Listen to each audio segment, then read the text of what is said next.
Colombia finished top of Group K. A goalless draw against Portugal upsets those that thought it would be Cristiano Ronaldo's side advancing top. ESPN mocked Ronaldo while praising Messi's incredible 30-minute masterclass against Jordan.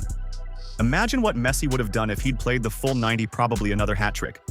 But after talking to Scaloni, he accepted playing just 30 minutes. That would never happen with Ronaldo. He always insists on playing every minute, even when he's making himself look bad in front of the world. Roberto Martinez is clearly too scared to take him off. And the most likely outcome? Portugal finishing second in the group because Ronaldo always has to be on the pitch. Ronaldo is embarrassed again. And Colombia were the better team, weren't they? I totally agree. I think before a ball was kicked, when you look at the group there, you think Portugal on the top of the group, but when they played each other today, I thought Portugal looked leggy, but credit Colombia. I thought they tried to run all over them. They got the ball in wide areas, they got crosses in, they were a threat. They had more energy, they had more quality, and they'll take the point and advance. But when you look at all the stats as well, it all bears fruit that you think, and probably Colombia should have won the game. What's going on with Portugal, Stevie? Because this felt a lot more like the DR Congo performance than the one we saw against Uzbekistan. Yeah, well, again, today going forward in the final third, they just didn't look sharp.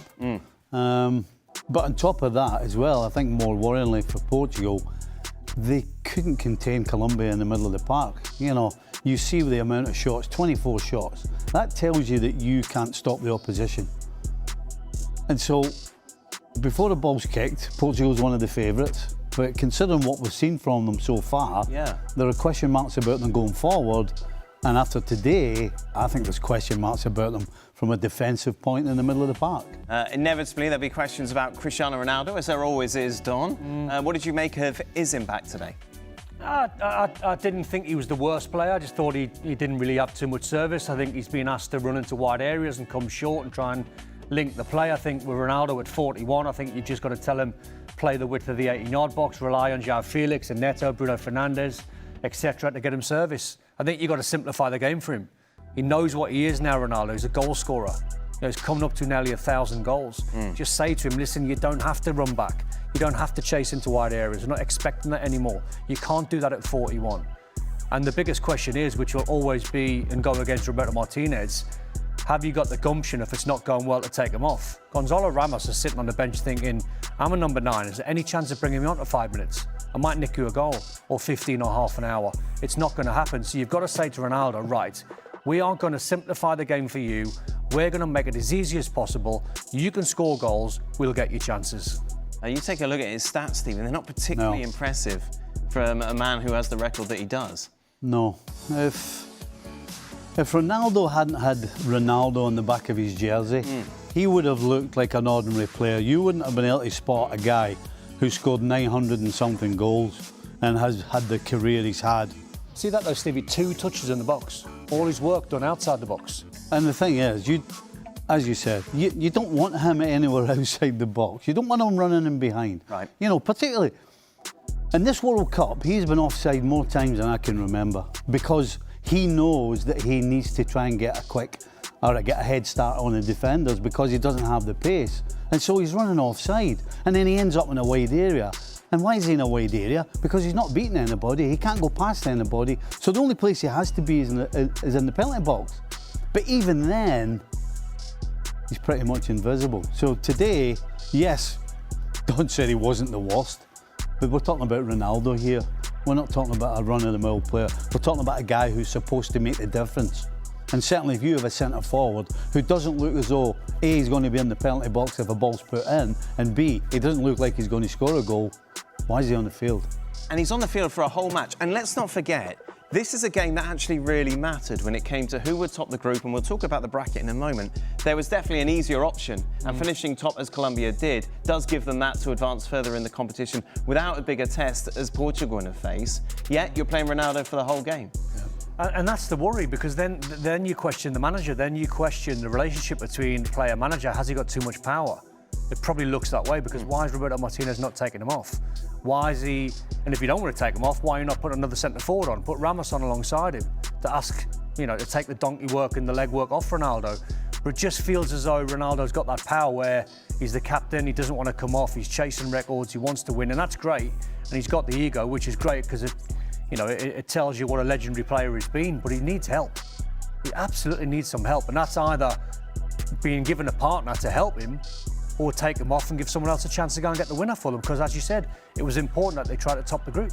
Which is why they're exciting to watch. Sure. No, it didn't work out tonight, particularly with Luis Diaz. You know, he's a guy who every single chance he gets, he's either having a shot or he's taking somebody on, he's cutting inside. He's exciting to watch, but it wasn't his night tonight. And so in some ways, Portugal were lucky that they got a point, because the amount of times that Colombia got at them, and we saw, as I said, 24 shots. How you don't score with 24 shots with the quality they have. But yeah, so yeah. Colombia, for me, absolutely deserve to win this game. In which this game just went crazy. It was back and forth and back and forth. And towards the second half, what was noticeable to me is that there was one team trying to win the game and the other team just kind of hanging on and hoping to get a counterattack. And Colombia, the team that did not need to win this match to finish first in the group, they were the ones trying to win the game. Whereas Portugal were just kind of absorbing pressure, and hopefully, Rafael Leao with a counterattack and his speed coming off the bench would have made a difference. It was underwhelming from Portugal in terms of their approach in the second half. I was really, really impressed with Colombia throughout the course of the match. And I saw performances from Colombia that I think are going to be really important for them going forward in this competition. I thought James Rodriguez, for the 75 minutes that he played, he was really good. There were other performances individually for Colombia that were outstanding, but the one guy that you needed to be outstanding, which was Luis Diaz, was not quite so. If they put all of that together, Colombia may be a scary team in the knockout stage. As for Portugal, underwhelming. I was not impressed by their approach in the second half. I was not impressed with how they played the second half and their lack of intent going forward, their lack of dynamic movement going forward. I was expecting more for Portugal, but maybe this is who they are. By talking about Lionel Messi, which we thought maybe wouldn't be, considering that he wasn't in the starting 11, came on in the 58th minute, and then, of course, he scored a free kick. Inevitable. It's inevitable. I mean, Scaloni made 9 changes for the game. Yep. And the noise when Messi came on, and for the first 5-10 minutes he didn't really have an impact, and then he gets a free kick, first one just a sighter, goes over the bar, and then the one after bottom corner. 7 straight World Cup matches Lionel Messi has scored. That breaks another record for him. Yes. But at the end of the day, you've got to put the ball on target, because if you don't do that, you won't beat any goalkeeper, and Messi did that, and it's in the back of the net, and yet another goal, flying. It's been absolutely perfect. I think these opening 3 matches for Argentina, you couldn't have written it up much better. And Dan, that's the reason why you can't count this Argentina side out from going back to back, because you make 9 changes. Yes, it's against Jordan, with all due respect, but he comes off the bench and he just does it. He's effective. He's a different player from what he was 10 years ago when he was busy and electric and getting all over the pitch. Now he's got the ability to come on. I mean, look at the top end of the pitch with Nico Paz and Lautaro Martinez and Julian Alvarez. I mean, the firepower that they've got with all the changes makes this side very dangerous. Yeah, there is some depth there, isn't there, Stevie? Yeah, it does kind of smell of the last World Cup. It feels like it. When they're not seeing Saudi Arabia in the group stages. Yeah, I mean, that was just a kick up the backside, but I get the feeling, or certainly what I'm thinking now reminds me of what I was thinking 4 years ago, that you know, people are talking about Messi and it's a Messi this, but the cast around them, I think, is even better now than it was 4 years ago. So there's no reason why they aren't going all the way to the end. Are they my favourites to win it? No, but I'll tell you what, as I say, Dan, I don't want anything to do with Argentina. It's ridiculous that people still compare Messi to Cristiano Ronaldo. Messi is 10 times better than him. And once again, he's proving to the world that he's the real GOAT. The media keeps trying to find flaws in Messi to discredit him, but they just can't. At this point, all they can do is admit how great he is, and that's exactly what happened again. Even Real Madrid fans ended up praising Messi, saying he's basically perfect. It's getting harder and harder to hype up Ronaldo when he can't even make an impact against a well-organized Colombian team. Honestly, I think Colombia deserved to win that game, and I felt the offside call was a robbery. They had plenty of chances to put Ronaldo's team away. Now, Stevie had the courage to describe Ronaldo in just one word: invisible. He's pretty much invisible. So today, yes. And honestly, he was. Ronaldo was invisible on the pitch and offered absolutely no threat to Colombia. The Colombian defenders had him in their pocket. He kept dropping into midfield to get involved, but it was pointless because he'd either lose the ball by himself or make a bad pass to Bruno Fernandes or João Felix. I saw a tired Ronaldo who lacked sharpness and couldn't hit the target with any real quality. The 2 shots he had on goal didn't trouble the goalkeeper at all, and one of them was a free kick. It went straight into the keeper's hands with very little power or placement, completely different from Messi's free kick goal. What Messi is doing at his age is unbelievable. He's still scoring every kind of goal, just like he has throughout his entire career. Ronaldo mostly scores inside the box after a cross or a teammate's assist, while Messi created his own chance by dribbling past a Jordan defender near the box, winning the free kick himself because he knows he's one of the best free kick takers in football. He placed the ball down and hit it low with outstanding technique and precision.